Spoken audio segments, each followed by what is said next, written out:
Mona, pinaiyak muna ni Ivana bago binigyan ng bagong kotse.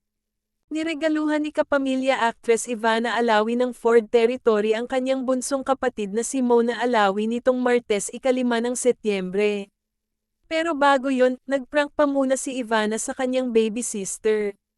Pinalabas niyang nabangga ng driver ng sinasakyan nilang van ang Ford Territory na ibibigay niya kay Mona na magiging ugat ng Komosayon kalaunan.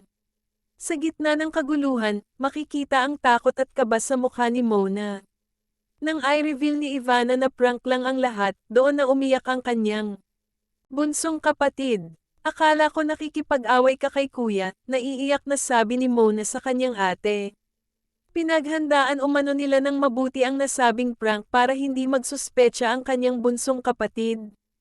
Kaya noong nasa mamahaling restaurant sila sa Hong Kong para i-celebrate ang birthday ng kapatid, nag-vlog na sila agad. Kasi ma-obvious niya kung hindi kami nag-vlog ng birthday niya.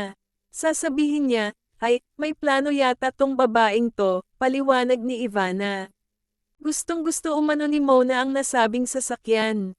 Sa katunayan, pag-iipunan daw yun ng bata para mabili.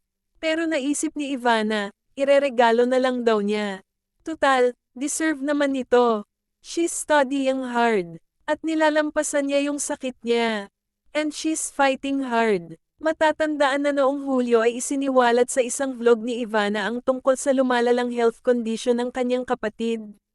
Si Mona Alawi ay na-diagnose na may type 1 diabetes noong 2011.